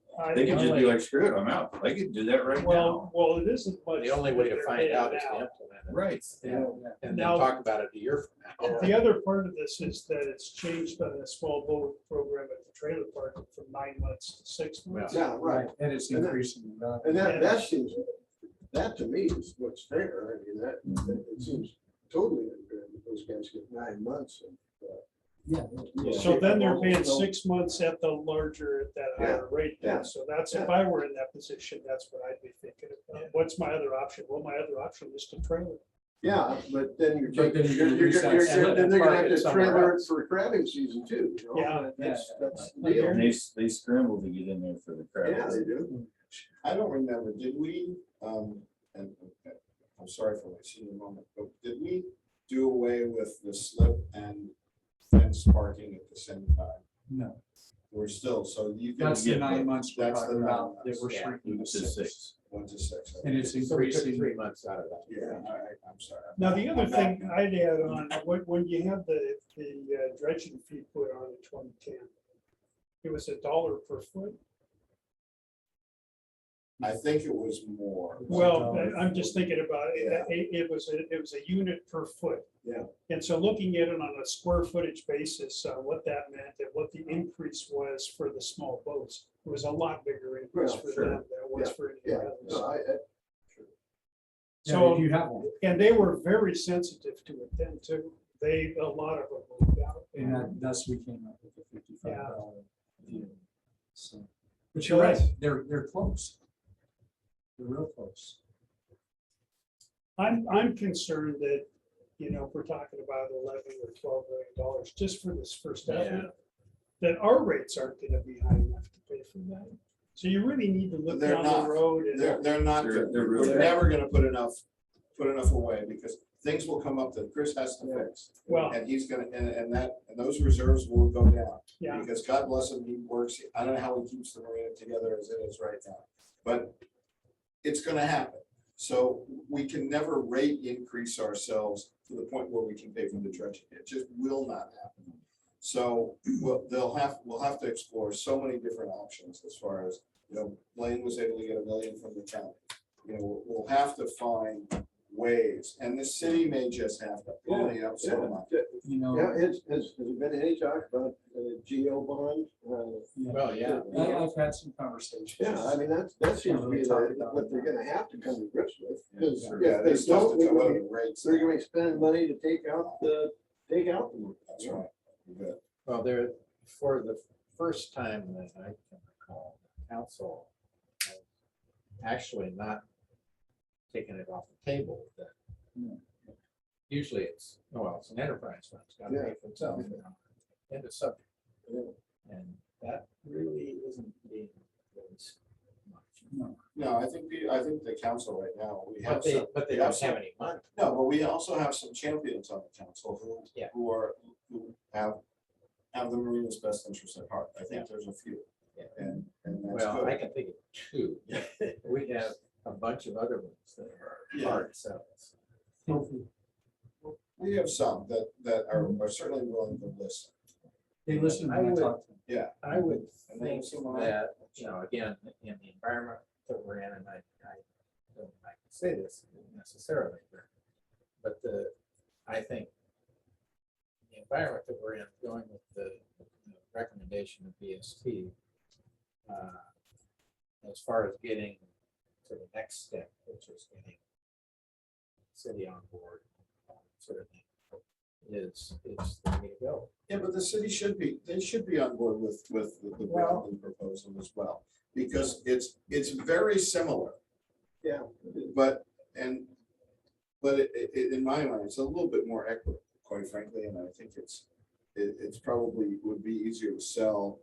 The BST model? No, the Bradley model would be easier to sell. I mean, none of this is gonna be easy to sell to the guy who comes out and sees his boat, you know, once every 3 months. But realistically, you know, I can justify, somewhere around, what, 36% increase over 3 years as opposed to 42% increase over 3 years. You know, I mean, it's still, when you go back and say the increases are gonna be anywhere from 8% to 12%. You know, that's okay, instead of 7.5% to 14%. You know, it's just makes more sense to me. And it gives it, I agree with Byron completely that we have to start generating this revenue. So you have some extra money, so you can do what needs to be done. And I don't think the council should agonize over this, and I think. Well, you know, I mean, maybe.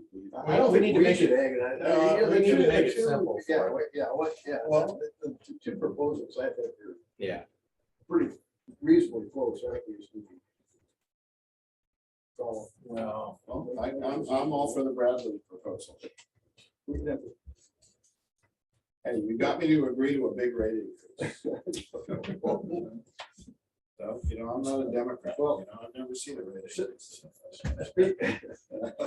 Speaking of the vote, what happened to our new advisory council member?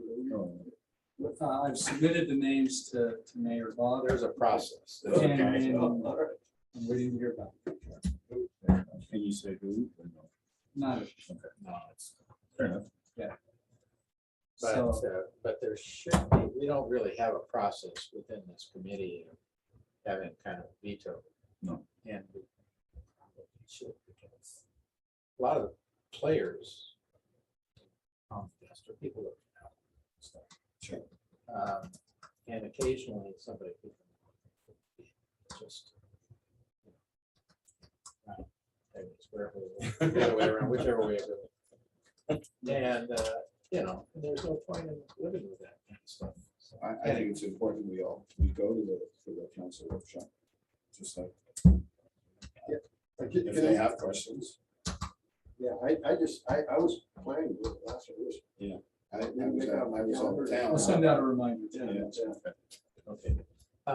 So where do you guys want to go? So what do first? is there a consensus? Is there owning into this pile of crap? I can see it being 2-2. I can do. You know, and unless I'm misreading the room. Well, one Which is- option Which is, is unlikely. one option is that I think that the options are, as was mentioned, are pretty close. I mean, They are pretty They're close, and Can we make a compromise between the two? then there would be a third proposal. And that's the last thing we need.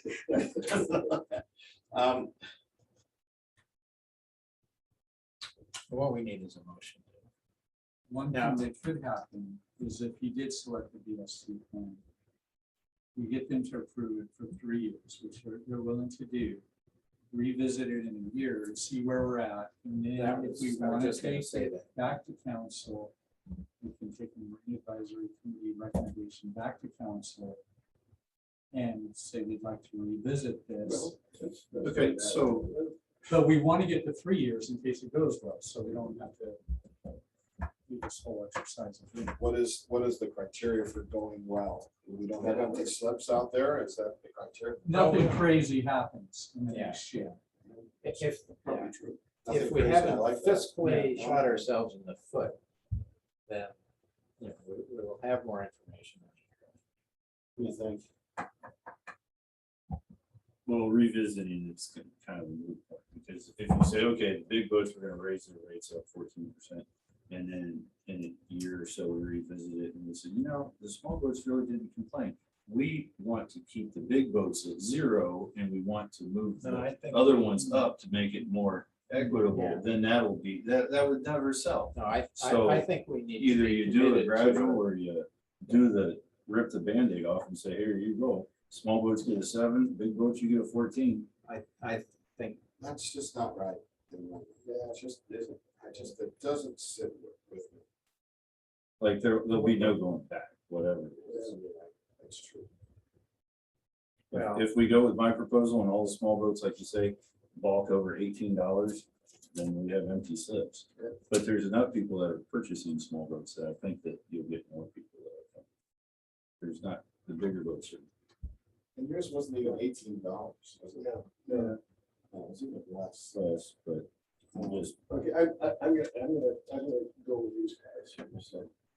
So the We have- motion is, if I read the room right, is that the Marine Advisory Committee recommends to the council that they go with the Bradley plan.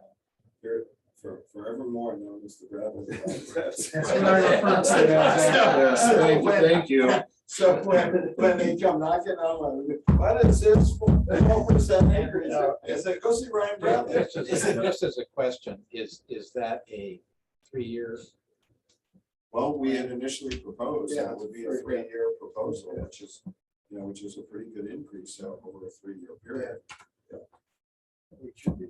Yeah, I think that has to be a 3-year. That's your motion. That would be my motion. Okay. We have a second. So motion's been made and seconded that we go with.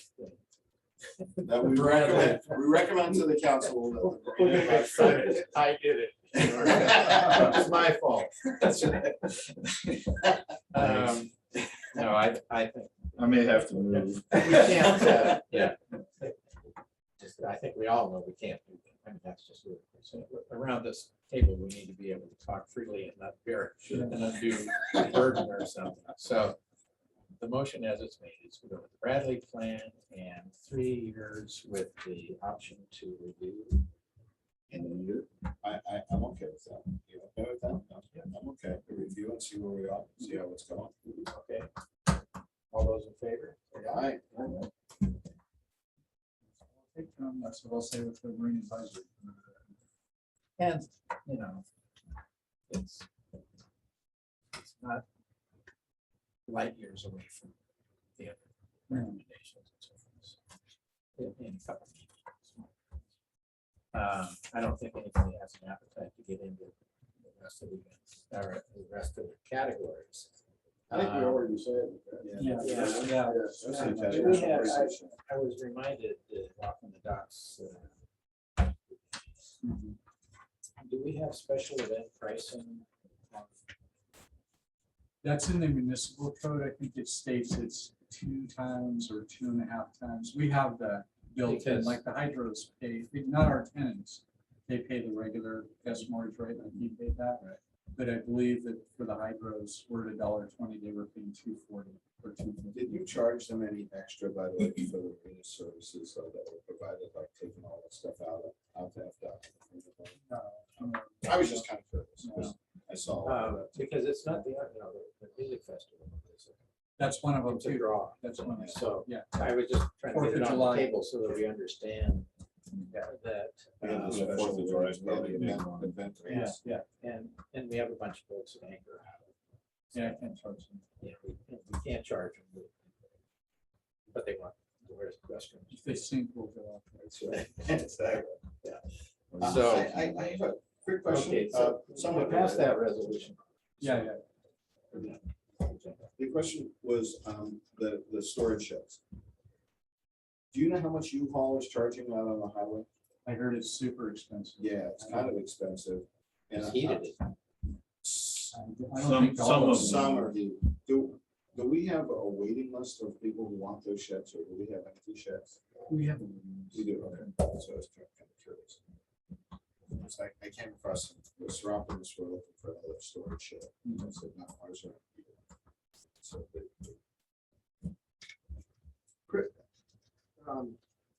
Is it possible to, in our future reports, we get, that shows the, what's data and so forth.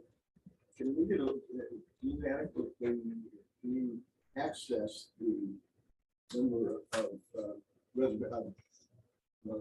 Guest mortgage? Just, no, the number of people that have requested this stuff. Waiting Oh, list. Waiting list, yeah. You mean add the waiting list? Yeah, number? in the various categories. Yeah, yeah. We can. Is that accessible? Yeah. Before I totally commit to that, let me check the new software, make sure, but I think we can do something. Because, that's gonna be, I think, pretty important. as we look at the rates.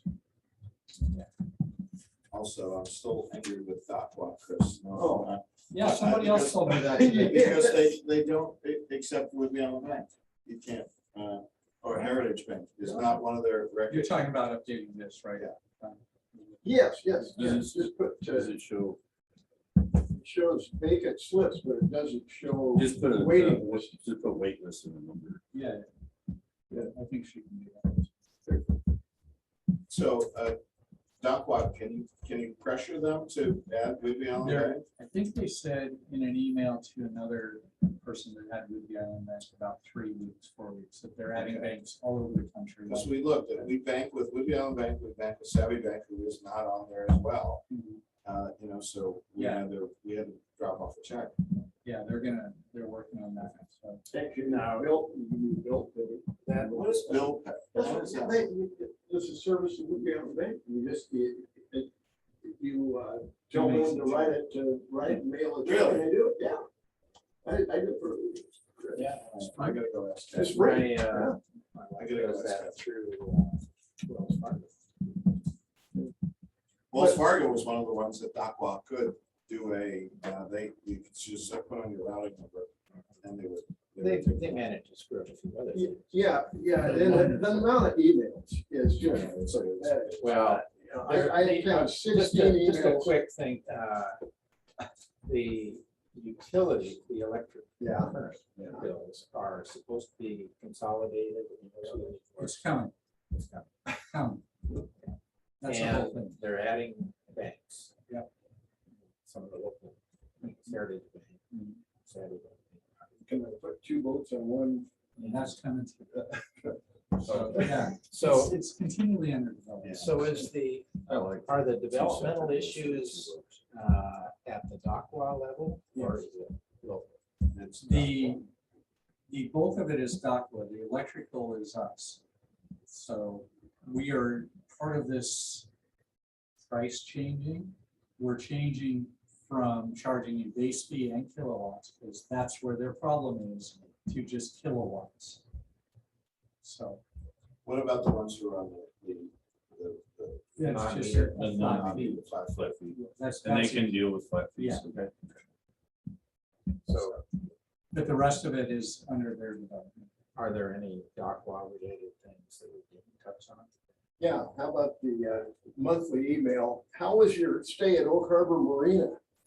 Were they talking about the last 45 years or the last month? I can't Marina answer turned that question. 49 years old in September. So Did it? they've been here 48 and a half years. Yeah, something like that. Yeah. 1980. We should have a big 50th party. Yeah, you should. We are gonna do some next year. I've been in the marina 23 years. That's about the time. I'm just about. Yeah, you are. Well, we're getting old. We're not getting any younger sitting. I have a procedural question. Okay. There's gonna be an election, and we're gonna have a new mayor. Yes. Do we all have to resign? No, your term carries over. Now, the mayor can choose to remove you, but that can happen at So any I'll time. just- Yeah. So don't put my name on a plaque. Right? In fact, Yeah. Ken, your term is expiring. I was Yes. gonna tell you, so we need to get you signed up. And this is a good time for some real experience. It's soon. I've got a list, but it's downstairs. But this is a good time for experience on this committee. There's a lot of issues. I shared with Chris before that this was going to be my last calendar year, but I may stick around. What about the boatyard? Boyar's moving along. Okay, that's all I know. I'm Yeah. fine. I'm fine That was with it. I didn't like that sigh. that. But I'm fine with Just that. choosing my word. Okay, Sure. Because I have to have a haul out this fall, or, you know, so. I wouldn't plan it. I have no Just general saying. update. Just saying. Nothing at all. We run. Any more committee member comments or updates? No, the marina, I think the marina looks great. Chris, thank you. Yeah. It was great. Yeah, the, Except for the guy on VDOT, the sailboat that every time I walk by, I hit my head on this bow platform. You know the guy I'm I can see talking the about? guy, Yeah, yeah. thank you. You know the guy I'm talking about, Yeah, that sailboat. Why, he keeps pulling it up, and So so, we keep pushing it I back. know, he's halfway in the walk. you're like, well, maybe we're gonna move you to do your stuff. Those are the Oh, ones that- by interesting, Paulsbo, if you go to Paulsbo right now, they're stuffing 50-foot boats in 30-foot slips. This is what they're doing. They say there's so much room in the fairways. They don't care how far out you stay. That'd be terrible. Secure time. Well, I mean, I'm 45 with my swim platform, and I'm going in there, saying I'm 15 feet out. This would be amazing how many boats. The you big fairways out there. Well, it's been a Well, while. Paul's seen it many times, you know, they've got a lot of 30-foot slips. You see Stuff on the that, slips. A lot of 30-foot slips. Of course, that's kind of protected. Oh, yeah, The yeah, wind yeah. doesn't come up there very They were often. telling you. They've got big dredging grounds there. Yeah. Dude, so man. Well, that's another thing. You're absolutely right. If it's a low, if it's a 0 or a minus tide, they Got it won't wrapped put around the ball. boats larger They got than it free. 40 feet in there. And had- Is that's always what they there. said. Or if you're there, you have to stay. And so Our, he was going- Just to kind of wrap things up here, our next meeting is October 9th, if I recall. And I'm sure that some of this stuff will still be kicking around and so forth. But the council workshop meeting, 27. but that's not a decision meeting. No, that's not a decision. And, So when's the likely decision about rates going to be? Yeah, Wednesday, likely, is it Yeah. possible to implement the raise November 1st? Gonna sign off, guys. Okay. Thank you, Paul. Thanks, Paul. Thank you. Thanks for enduring I'll our have punishment. to blame it on I know. and see. I think it's pretty good. I did put a schedule in here based on the best information. I had. So You have there's the a city 17th. council meeting on the 17th. My intention was to re-announce the rate increase on November 1st. But maybe we just do one October 1st, Followed by a series of letters and emails to everybody that on October 17th, we're making a presentation and it's likely that they're going to adopt something. Yeah. So I will tell you guys, in all honesty, it's likely that I'll be recommending the BST rates. Okay, And so that's- then the council Yeah. can make their Yeah, that's- yeah. decisions. So, I just don't want any hard feelings. No, no, no. Yeah, I never- Yeah, you're- Yeah, you're the yeah. boss. No, there's, there's Yeah, you have a different responsibility. Yeah, so, you guys are all welcome. There's not generally citizen comment at workshops, but I think that They every ask. time you've been They there, ask. They usually ask. and if they don't, then in my presentation, I will introduce those that are there and say you may have something to say, and then it's up to them whether they let you speak. But I would suspect that they want to hear from people. I don't know. They may have questions, specific questions. But they know, I mean, the city council knows, they know that the marina actually makes money, makes a little bit of money every year right now. They know that we contribute. $250,000, give or take. And they do value your guys' opinion. And sometime, someday they may realize they've got an asset in the marina. Sooner or later. So you guys are always welcome to stop on that. Byron stopped today. He said he wasn't gonna bring something, but he did. Well, So, Well, it was only after JJ talked about that, so. You need to shut it down. You need, and the meeting. Yeah, you guys Oh, have to we're adjourn. We're adjourned. make a motion to adjourn. Yeah. Okay, all those in favor? Aye. Aye. Okay, we're adjourned. We're adjourned. Sorry, I forgot that.